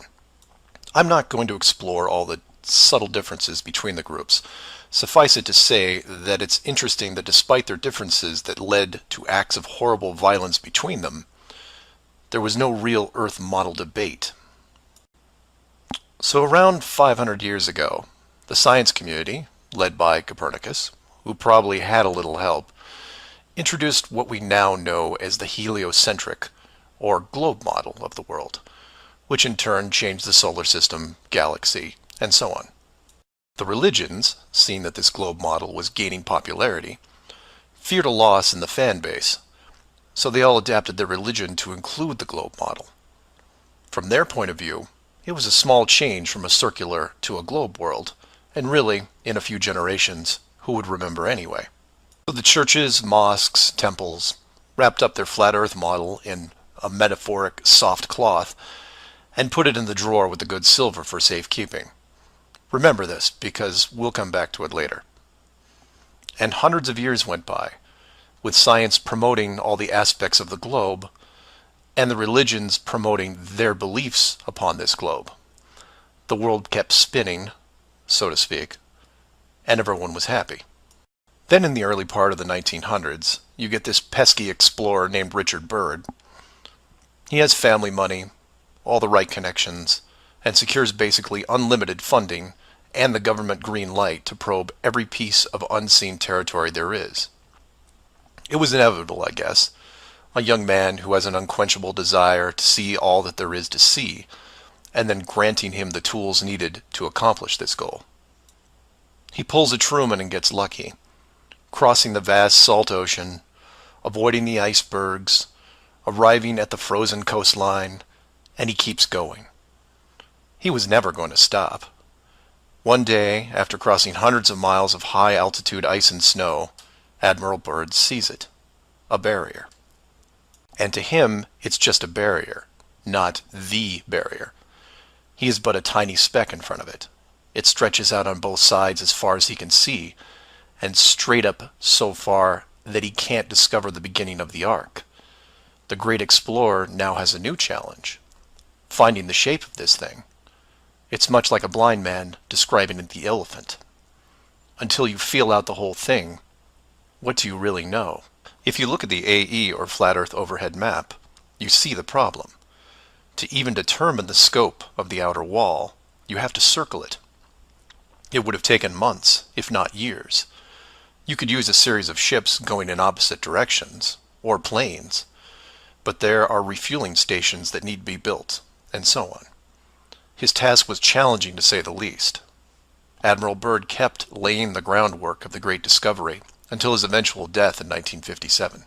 A year later, the United States and Russia found the upper edge. From there, the math was easy, and moreover, you could actually see the real world. Then, of course, there is the decision, or deception, depending on how you looked at it. The authority made the call to hide the actual shape of where we live, then sealed off the outer edge from prying eyes, and created the space program not only to reinforce the globe model, but to control it. There was really only one reason they cared about this, and it takes a while to process. So let's look at the immediate effects of actual disclosure and work our way up to the authorities' biggest fear. For this exercise, we'll look at releasing the news today, instead of, say, 1958. While 1958 would have been easier, it's much more relevant and entertaining to explain it in modern terms. We start with a press conference by, let's say, the United Nations, who have discovered that the world is indeed enclosed in a giant high-tech dome of unknown origin and age. The public reacts with wonder and awe, trying to take in the sheer scope of this announcement. Facebook crashes, Twitter crashes, entire mobile networks crash. It's like hitting a beehive with a sledgehammer. News organizations around the world send teams to the outer edge to confirm the finding, and the general public is glued to their media devices. That's the good news, the excitement, the revelation, the positive shock. Then the bad news starts coming in waves, some of which you might not expect. The first is the immediate disbanding of NASA and all other world space programs, for obvious reasons. Most governments will secretly pardon these groups and keep them immune from class action lawsuits, the lawsuits themselves coming from NASA investment groups, claiming fraud. Regardless, everyone at NASA, despite their good intentions, is out of a job overnight. And this is where you would say, good, they deserve it. About time they stopped lying to everyone. Oh, but it doesn't stop there, because every contractor and subcontractor that are exclusively tied to NASA, they have to shut down as well. Fine, a few thousand jobs lost, no big deal. And the ripples continue to spread, some bigger than others. Observatories all over the world close their doors, and the reasoning is this.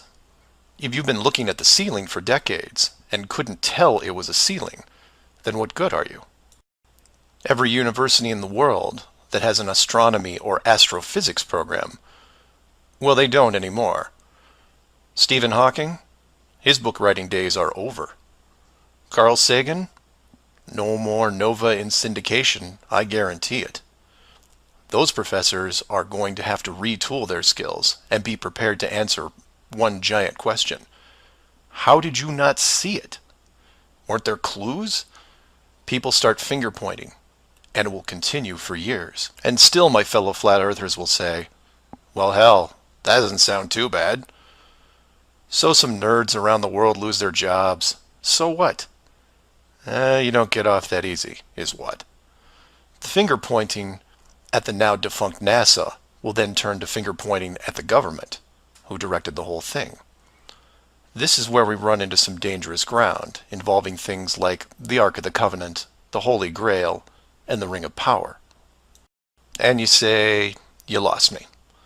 I was with you until you started bringing up religious artifacts from movies. And you're supposed to be lost.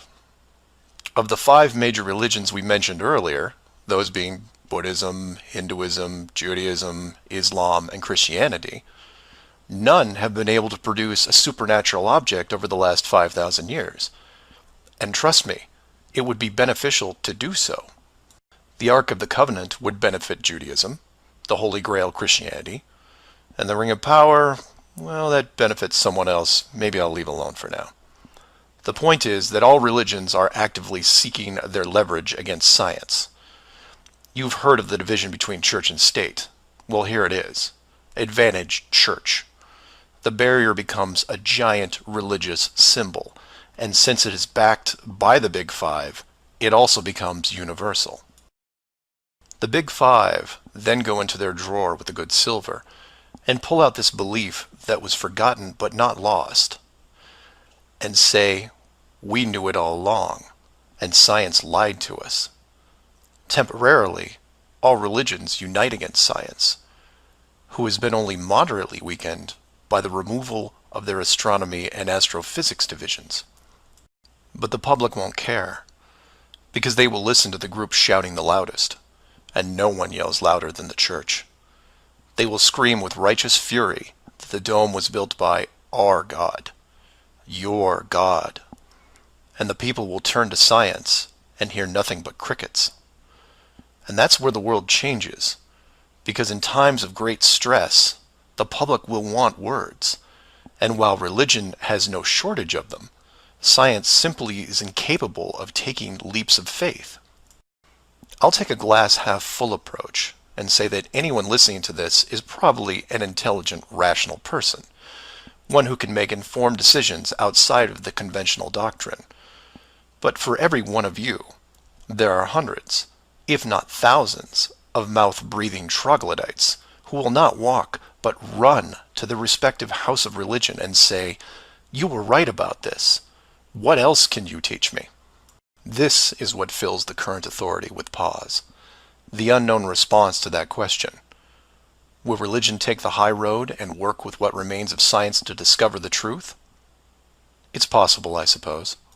It's also possible that religion will combine this technologically advanced society with a revitalized and aggressive doctrine that then transforms daily life into something that makes the book 1984 seem like a Saturday morning cartoon show. I'm hoping that mankind will prove me wrong, but so far, that isn't the case. So do some of your own research and ask questions. And now let's look at the how and why. How have they managed to pull this off? Well, indoctrination since childhood. There's pretty much a globe in every classroom, and it's just a given that the world is a sphere. Even our language reflects it. Global finance and around the globe. And when we're taught things in childhood and everything we look at supports that view, then we rarely go back and re-examine it.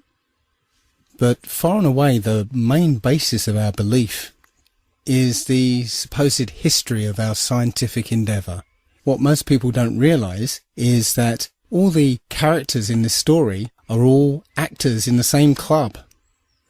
As George Carlin put it, it's a big club and you're not in it. Ptolemy, who first put forward the heliocentric model, was acknowledged as the first Mason. Copernicus was a Jesuit priest. Sir Isaac Newton was a Freemason. All the astronauts are Freemasons. So you can see how this lie could work if all these celebrated people are telling the same story. Another way we're programmed is by centralized and complete control over space information and access to space. That control is held by the space agencies around the world, NASA and RASA and the European Space Agency. It turns out that NASA is essentially composed of Nazis. Look up Operation Paperclip. NASA was actually formed from Nazi scientists transplanted to America after the war. I need not remind most people that the Nazi approach to propaganda is if you tell a lie big enough and keep repeating it, people will eventually come to believe it. And finally, we've had decades of programming through entertainment media, over 100 years of science fiction books and stories and television programs and films. I must admit to being a science fiction fan myself. I grew up watching Star Trek, Star Wars, Babylon 5, Battlestar Galactica, watching films like 2001, 2010. I truly believed that our future lay in space. I saw an exciting future for mankind. Moon bases, Mars bases, interstellar travel. But now I sincerely doubt there is any such thing as space. It turns out that the Bible had a very clear conception of what the Earth and the universe looks like. And that matches the flat Earth model more than it does the globe. And that only leaves why. Why have they done this? What's the point of this grand deception? I think Eric Dubay explains it best. Right. Yeah, I mean, our eyes and experience tell us the Earth is flat and motionless, and everything in the sky revolves around us. But when we cease to believe our own eyes and experience, we have to prostrate ourselves at the feet of these very pseudo-scientists who are blinding us, treat them as experts, astronomical priests who have special knowledge only they can access, like the Hubble telescope. So by brainwashing us of something so gigantic and fundamental, it actually makes every other kind of lesser indoctrination a piece of cake. Earth being the flat, fixed center of the universe around which everything in the heavens revolves gives a special importance and significance not only to Earth, but to us humans, the most intelligent among the intelligent designers' designs. By turning Earth into a spinning ball thrown around the sun and shot through infinite space from a godless Big Bang, they turn humanity into a random, meaningless, purposeless accident of a blind, dumb universe. So it's like trauma-based mind control, beating the divinity out of us with their mental manipulations. People are always asking, why do they do this? Other than the obvious profit margin motive, NASA being the biggest black budget black hole in existence, sucking in over $30 billion taxpayer money for the fake moon landings alone. Nowadays, hundreds of billions of dollars, and not just NASA, but RASA and all the other fake space organizations around the world, giving CGI images for hundreds of billions of dollars. So this modern atheist Big Bang heliocentric globe Earth chance evolution paradigm spiritually controls humanity by removing God or any sort of intelligent design and replaces purposeful divine creation with haphazard random cosmic coincidence. And so by removing Earth from the motionless center of the universe, these Masons have moved us physically and metaphysically from a place of supreme importance to one of complete nihilistic indifference. If the Earth is the center of the universe, then the ideas of God, creation, and a purpose for human existence are resplendent. But if the Earth is just one of billions of planets revolving around billions of stars and billions of galaxies, then the ideas of God, creation, and a specific purpose for Earth and human existence become highly implausible. So by surreptitiously indoctrinating us into their scientific materialist sun worship, not only do we lose faith in anything beyond the material, we gain absolute faith in materiality, superficiality, status, selfishness, hedonism, and consumerism. If there's no God and everyone's just an accident, then all that really matters is me, me, me. So they've turned Madonna, the mother of God, into the material girl living in a material world. Their rich, powerful corporations with their slick sun cult logos sell us idols to worship, slowly taking over the world while we tacitly believe their science, vote for their politicians, buy their products, listen to their music, watch their movies, all sacrificing our souls at the altar of materialism. It's a big deception. I'd say it's the biggest cover-up and conspiracy in history. We've been completely deluded for 500 years. So there you have it. There are a great many other points I could have raised, and I've barely scratched the surface. But if any of these points are true, then we have to abandon the model we've accepted thus far. Now, I don't know for sure that the Earth is flat, but I've seen enough evidence to make me strongly feel that that is the case. And moreover, my spidey sense, my intuition, tells me that this is true. I don't know what's beyond Antarctica. It could be a dome. It could be an infinite flat plane. It could even be just more Earth. More Earth than we realise, just as Admiral Byrd found. There are many who think that ultimately this is unimportant and just a distraction.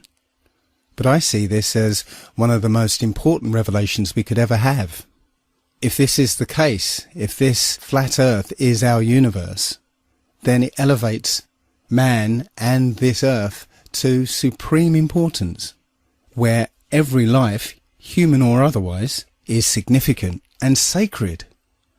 And when we all realise that, then the world, the universe, changes. So I'd like to finish this the same way as Mark Sargent does. Do your own research and feel free to contact me. I'm Dave at allegedlydave.com.